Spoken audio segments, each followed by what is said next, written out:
27 RPI, both the victim and the suspect here, 36 34 be advised, very soon, please come in close to the suspect and the victim. 21, 3 Wave 172, no want or warrant.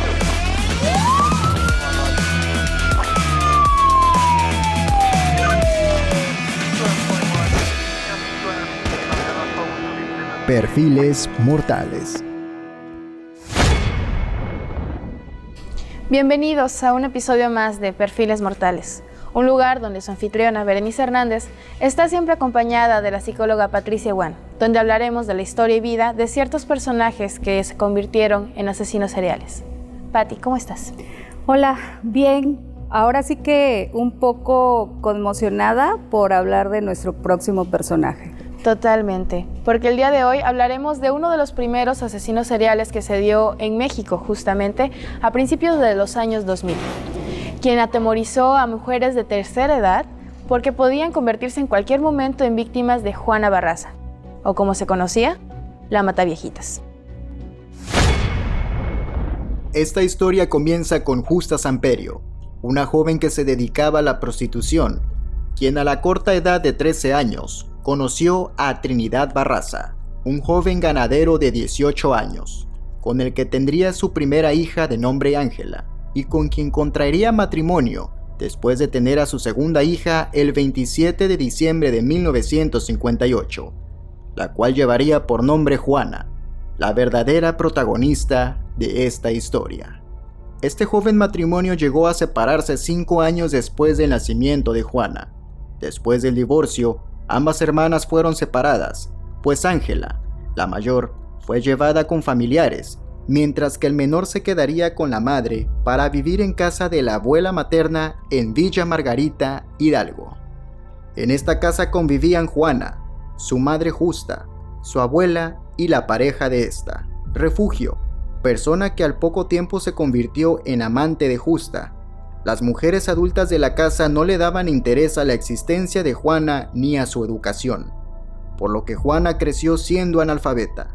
Eventualmente, su madre se convertiría en alcohólica, lo que marcaría uno de los más grandes traumas, de quien después conoceríamos como la Mataviejitas, pues es debido a los problemas de alcoholismo de su madre, que a los 13 años, doña Justa vendió a Juana a un señor de 40 años de edad, nada más y nada menos que por la cantidad de 3 cervezas.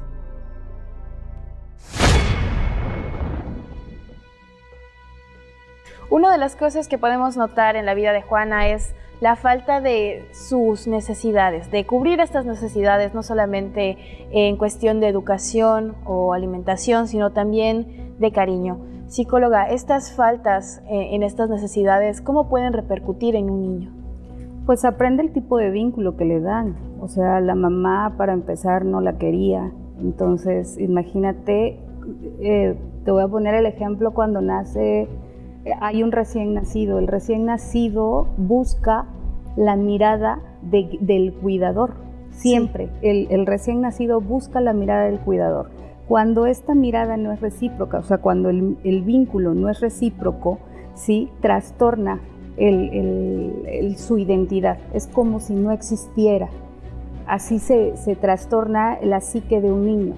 Entonces, si hablamos, por ejemplo, que la mamá la vendió, la cambió, ¿sí? Y a partir de eso, ella vivió un sinfín de abusos todos los días, de todo tipo, ¿sí? Pues imagínate, para empezar, ella estaba muy chiquita cuando pasó esto, entonces obviamente por edad trastorna su mente, su forma de vincularse con la sociedad.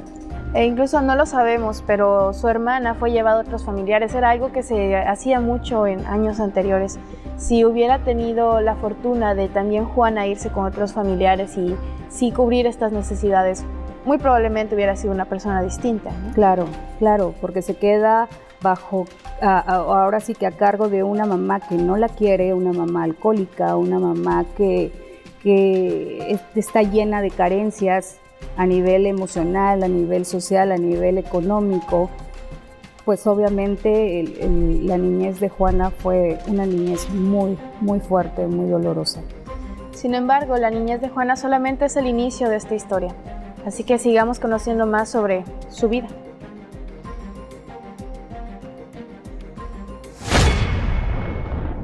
Después de que Juana fuera vendida a este hombre, de nombre Lugo, la niña se quedó con él por 4 años, tiempo en el que era abusada sexualmente de manera constante y la mayor parte del tiempo estaba amarrada a la cama. Juana sufrió su primer aborto. A los 16 años se embarazaría por segunda vez, dando a luz a un varón de nombre Luis Enrique Lugo Barraza. Para este tiempo Juana seguía viviendo con su abusador. Sin embargo, Don Refugio, el amante de su madre y pareja de su abuela, la encontraría y la ayudaría a escapar de los abusos de Lugo. Juana y su hijo se mudaron a Villamadero en Ciudad de México, donde se dedicó a vender ropa, gelatinas y trabajar como sirvienta en casas de alta sociedad. Algo que llama mucho la atención en esta parte de la historia de Juana Barraza es el hecho de que tuviera muchas parejas íntimas, románticas. Patti, ¿esto podría deberse a las situaciones traumáticas que ha vivido con anterioridad o se trata de algo más externo? Yo dudo que se hayan sido parejas románticas y parejas emotivas, ¿sí? Sí. Regularmente una mujer que ha vivido el abuso sexual y ha vivido el abuso físico y emocional, ¿sí? Elige parejas o la eligen y ella se permite elegir, ¿sí? Desde una posición de poder, o sea, buscan como este hombre que las ayude, que las proteja, y regularmente siempre siguen eligiendo como a este hombre violento, porque si nos vamos como a su historial, casi todas sus parejas la abandonan y casi todas sus parejas la maltratan. Entonces, no es tanto que haya cambiado de pareja, sino que al final todos terminan dejándola porque es una persona que no se valora a sí misma, entonces no puede ser valorada por otro ser humano. Y el hecho de que siempre eligiera a estos hombres que son quizá maltratadores, abusivos, que la sometieran a ella, ¿por qué se da el hecho de que ella quisiera estar con estas personas y decidiera estarlo? Porque fue lo que aprendió. Fue lo único que el contexto social, fue lo único que la sociedad le brindó. Ella no tuvo opción. No hubo alguien que la quisiera, no hubo alguien que la cuidara, no hubo alguien que se dedicara a ella, que le dijera tú eres importante como para tener la otra opción, ¿sí? Entonces estos hombres y yo pienso que regularmente ella era elegida y ella se dejaba elegir, ¿sí? Por esta necesidad de ser cuidada, a lo mejor, pero pues ahora sí que la mayoría de sus parejas la abandonaron. Claro, era la normalidad que ella conocía, lo único que ella conocía. Así es. Claro. Bueno, pues después de quedar totalmente sola por parte de sus parejas que la abandonaron, veamos qué continuó en su vida de Juana Barraza.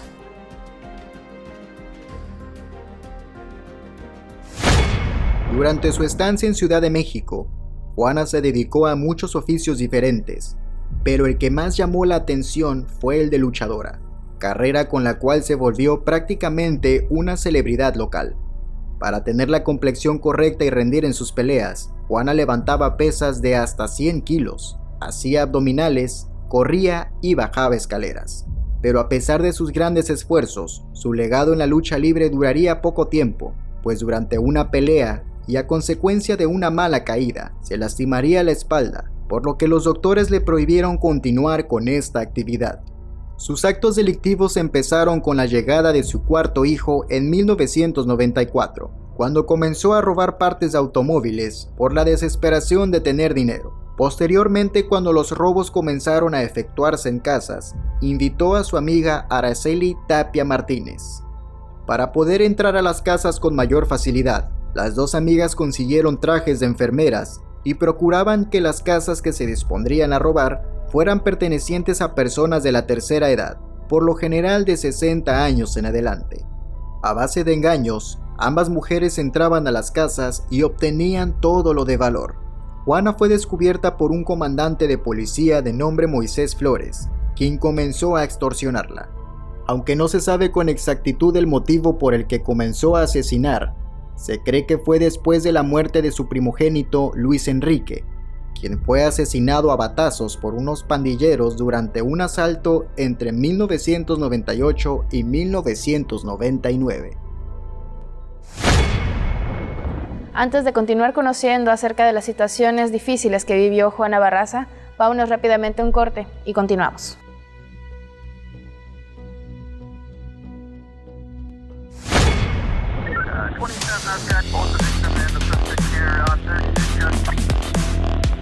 Traffic 34, be advised, Mary Queen, please come in close to the suspect and the victim.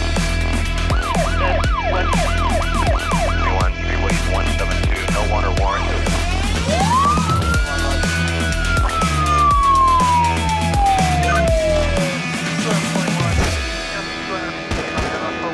Perfiles mortales. TRC, la señal de todos. 27, I've got both the victim and the suspect here on 36. Traffic 34, be advised, Mary Queen, please come in close to the suspect and the victim. 172, no warrant or warrant.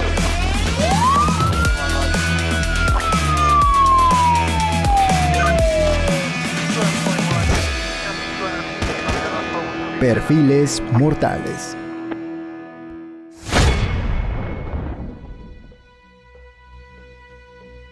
Ya estamos de regreso aquí en Perfiles Mortales, donde vamos a seguir hablando sobre la vida y situaciones difíciles de Juana Barraza, o como era mejor conocida, la Mataviejitas. Escuchamos anteriormente que se dice que uno de los detonantes para que ella empezara en su vida criminal fue el fallecimiento de su hijo. Y si bien se sabe que una pérdida de un hijo es fuerte y difícil de digerir, Patti, ¿qué tan funcional o qué tan probable es que realmente esta sea la verdadera motivación de que Juana iniciara con los crímenes? Mira, yo creo que la existencia del hijo fue lo único que la rescató de los abusos del papá de este niño, ¿no? Acuérdate que a partir de que se entera embarazada, se casa, o sea, le dan como el privilegio de casarse con él, ¿sí? Y yo creo que la existencia de este hijo era como lo único bueno que tenía Juana. Algo que la aferraba a mantenerse en sus cabales. En sus cabales. Obviamente, cuando nosotros enfrentamos un duelo, los duelos es muchísimo dolor y el dolor de pronto desquicia, ¿sí? Y si a esto fue como la confirmación para ella de que ella no merecía estar bien. O sea, fue así como el cúmulo de todo lo que le había pasado en la vida y fue como el asterisco, ¿sí? Eso fue así como el punto medular para que ella se trastornara. Claro, esto pudo haber, si no pasaba el accidente de su hijo, pudo haberse evitado todas estas situaciones, pudo no haber tenido este detonante donde comenzara. Probablemente sí, porque ella ya llevaba un status quo, o sea, ella ya estaba como regulada y llevaba como esta vida de mamá, no muy sana, pero no como una sociopatía, no se le había declarado la sociopatía. Claro. Siempre van a haber situaciones que no se pueden controlar y pues al parecer los duelos dependen de la resiliencia de cada persona. Y la resiliencia son como las herramientas o los mecanismos de defensa con los cuales nos contamos nosotros para enfrentar una situación dolorosa en la vida o las injusticias de la vida. Acuérdate que dentro de la niñez de ella y dentro de su adolescencia, ella no tuvo como los suficientes recursos, o sea, desde bebita ella fue abusada, abandonada, golpeada por todos los que giraban alrededor de su vida. Claro, pero para seguir entendiendo los comportamientos de este personaje, conozcamos un poco acerca de su vida delictiva.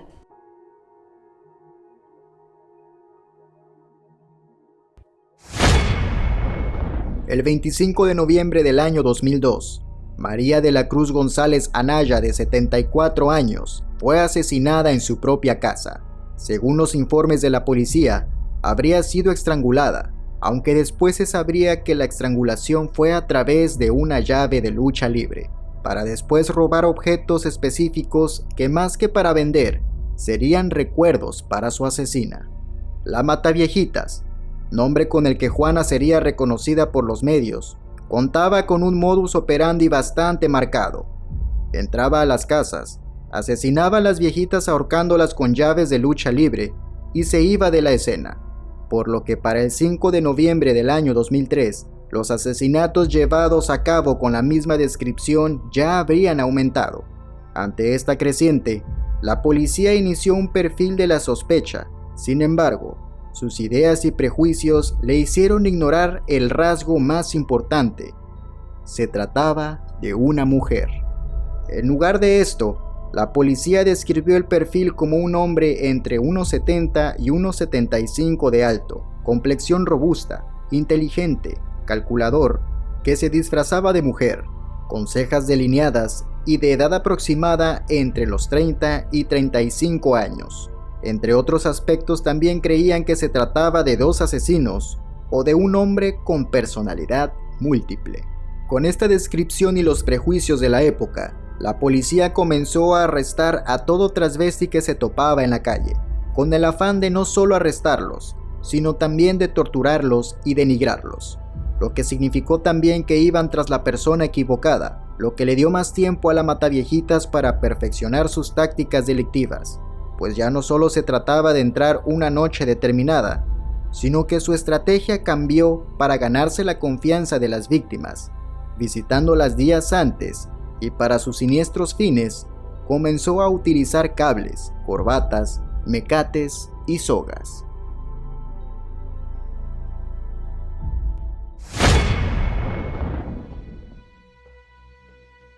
Estamos hablando de que todos estos crímenes se realizaron alrededor de los años 90 o 2000. Pati, ¿crees que por la fecha, los tiempos en los que esto se acontecía, había mucho más prejuicio en la sociedad? Porque se creía que era un hombre el que estaba cometiendo estos crímenes y eso detuvo muchas cosas en su momento. Sí, o sea, la fuerza que ella utilizaba no era común en una mujer. Acuérdate que ella era luchadora. Sí, ella se dedicó y mira qué curioso, porque dentro de los mecanismos de defensa hay uno que te ayuda como a enfocar lo que te pasa en la psique, y en ella había una debilidad increíble. Entonces se dedica a una actividad en donde tiene que ser la ruda, porque aparte claro, estaba dentro de los bueno, yo no sé mucho del mundo de la lucha libre, pero estaba dentro de los rudos, ¿no? Sí, era que un peso pesado, como se dice, porque incluso físicamente ella era robusta, era grande, entonces, corpulenta, sí, era muy fuerte. Entonces, no era como muy creíble dentro de los parámetros de la sociedad mexicana que eso lo pudiera hacer una mujer.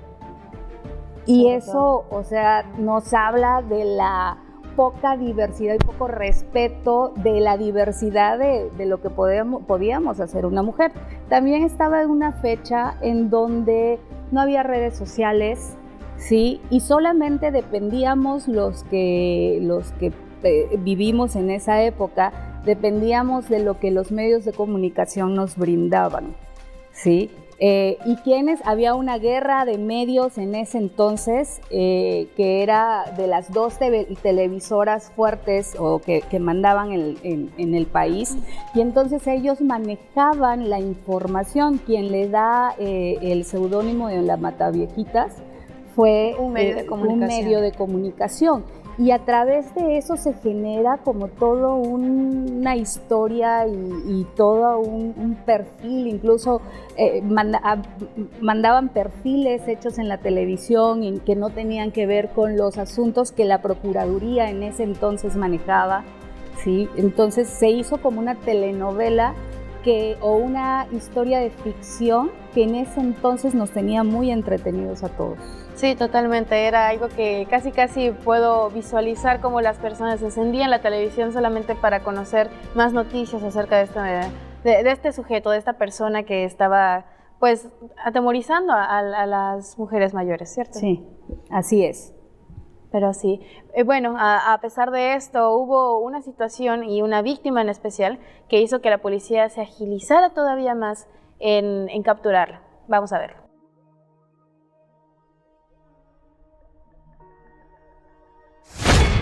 El tiempo pasaba y los asesinatos aumentaban, mientras que la policía era fuertemente criticada por la sociedad y los medios de comunicación.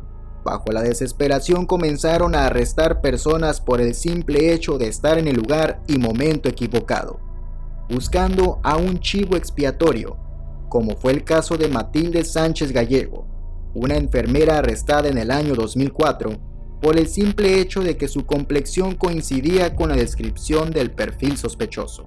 Durante su detención, estuvo bajo declaraciones durante 10 horas y fue metida a una cámara de Gesell para que los testigos la reconocieran, pero ninguno fue capaz de hacerlo, por lo que fue liberada.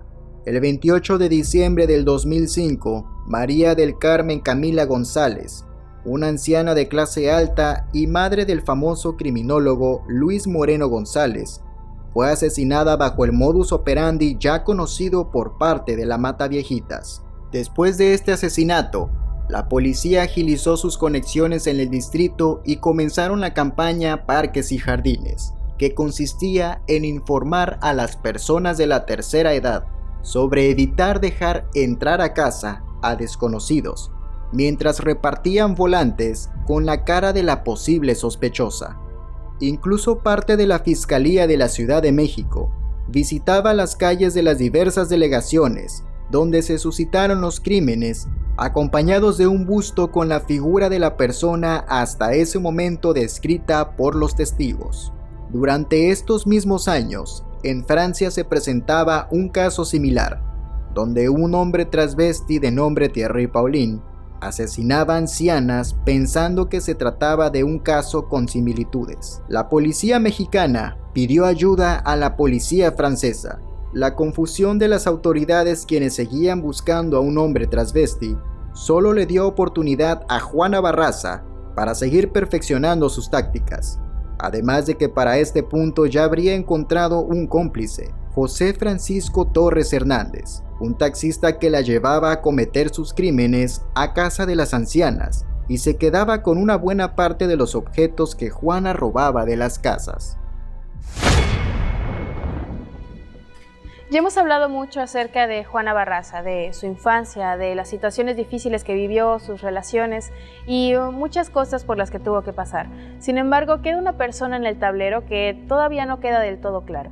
Su cómplice, Francisco, que era el taxista que llevaba a Juana junto con las víctimas cuando se iba a cometer los crímenes. Y lo que me hace preguntar, psicóloga, es que como una persona externa que bien no sabemos su pasado, ¿cómo puede ser tan indiferente e incluso cooperar a que se cometieran estos crímenes? Estamos hablando de un México, híjole, donde la situación económica estaba muy fuerte, apenas se estaba recuperando de una devaluación económica que se dio más o menos en el 94, ¿sí? Obviamente había mucha necesidad económica. Y junto con esto puedo meter que dentro de la cultura mexicana las situaciones de maltrato están completamente normalizadas. Hasta el día de hoy encontramos a personas con poca tolerancia a la frustración, ¿sí? O sea, que no aceptan como la realidad que les está tocando vivir. Y entonces son capaces de muchas cosas y normalizan muchas cosas. Normalizan el hecho de ver un cadáver, normalizan el hecho de ver que a alguien lo están asaltando. O sea, tú vas a la Ciudad de México, incluso aquí ya se ve, ¿sí? Claro. En donde vivimos, pero tú vas a la Ciudad de México y la gente la están asaltando o se acercan a hacerles un levantón y nadie se mete. Vivimos en una sociedad completamente normalizada ante situaciones violentas. Sí, claro, e incluso en un caso personal, mi mamá es de Ciudad de México y ella creció justamente con el hecho de no te metas. Si ves a alguien que le están robando, le están asaltando, o a ella le tocó muchas veces ver personas que bolsearan a otras y le dijera no te metas, más que nada por este miedo de que pueda ir contra ti después. No sabes si la otra persona está armada, si la otra persona tiene intenciones de realizar algo peor. Entonces, pues ella sí creció con esa parte de hasta ahí, ¿no? No, tú ves y no dices nada.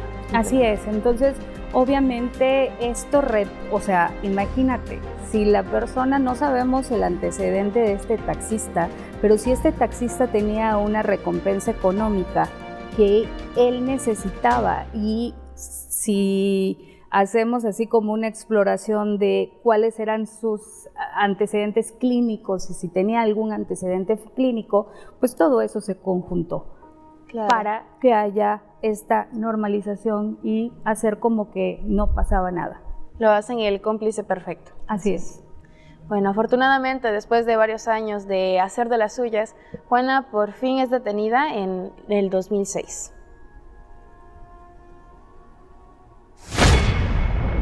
La mañana del 25 de enero del año 2006, Ana María Reyes Alfaro, de 84 años, se encontraba regresando a casa después de unas compras de rutina. En el camino a casa fue interceptada por Juana, quien le ofreció ayuda para llevar sus compras. Una vez en casa de Ana María, Juana le ofreció el servicio de lavado y planchado, que Ana María aceptó por un pago de 22 pesos, a lo que Juana, la mataviejitas, se quejó de que era una paga muy baja. Sin saber lo que le esperaba a la anciana, comentó en voz baja: "Así son estas gatas". Y ante tal comentario, Juana, enojada, se abalanzó sobre ella y golpeándola repetidas veces para después estrangularla con un estetoscopio, asesinando así a su última víctima. Joel López, el inquilino de Ana María que se encontraba de regreso del trabajo, se topó con Juana saliendo de la casa de la anciana. Al entrar, Joel se encontró con una escena que le congeló la sangre al ver a su arrendataria sin vida. Rápidamente, Joel persiguió a Juana hasta encontrarse una patrulla que estaba por el rumbo, donde finalmente detuvieron a la dama del silencio. Después de su captura, la policía allanó el domicilio de Juana, encontrando pertenencias de las víctimas y recortes de periódicos de los primeros crímenes que cometió. Barraza aceptó haber asesinado a Ana María Reyes Alfaro y a 3 mujeres más. Negó estar implicada en los más de 40 asesinatos que se le adjudicaban. Durante los juicios, Juana declaró que su motivo para matarlas fue el odio que le guardaba a su madre debido a los abusos que vivió por parte de esta. Finalmente, el 31 de marzo del año 2008, Juana Barraza fue condenada a 759 años de prisión en la cárcel de Santa Marta, Catitla, en Iztapalapa, con los cargos de 16 asesinatos y 12 robos. Actualmente Barraza tiene 66 años y sigue cumpliendo su condena. Parece ser que esta historia nos deja muy en claro que el mal puede venir de cualquier lugar, de cualquier persona, y sobre todo cuando estamos en esta parte es no dejarnos llevar por estas ideas de que ciertas personas o cierto perfil no sería capaz de cometer estas atrocidades, porque lo acabamos de ver, nos acabamos de dar cuenta que sí es posible. ¿O no lo crees, psicóloga? Sí, es muy importante tener en cuenta y hacernos conscientes que vivimos en un entorno bastante invasivo, bastante, pues ahora sí que violento, y al hacernos conscientes tenemos la oportunidad de ir cambiando cosas y de ir protegiendo a nuestros niños de cosas. Debemos estar conscientes que alrededor de nosotros hay una serie de personas que viven situaciones inimaginables, claro. ¿Sí? Y que de pronto estas personas pueden estar enfermas y nos pueden hacer daño. Claro, sobre todo hoy en día que estamos tan expuestos a muchas cosas en redes sociales, en medios de comunicación, que vamos normalizando y que incluso para cualquier persona es muy fácil encontrar estos datos y actuar conforme a ellos consideran. Sí, estamos muy expuestos, nuestros niños están expuestos, nuestros adolescentes están expuestos a esta vida, ¿sí? Ahora sí que esta segunda vida que nos proporcionan las redes sociales, y estamos vulnerables y tenemos que estar conscientes y hablar con nuestros hijos de estos peligros a los que se pueden ver ellos cuando se involucran con alguien que no conocen. Claro. Una vez más, hemos sido testigos del mal que existe en el planeta. Psicóloga, muchas gracias por estar nuevamente aquí. Es un placer estar contigo. Perfectísimo, muchísimas gracias. Y recuerden siempre estar al pendiente, estar alerta, porque nunca sabemos ¿Cuándo podemos estar enfrente de uno de los perfiles mortales? Nos vemos en la próxima. 27 I've got both the victim and the suspect here on 36 Traffic 34, be advised, Merrick 23 associates with the suspect and the victim. 21, Freeway 172, no warrant warranted.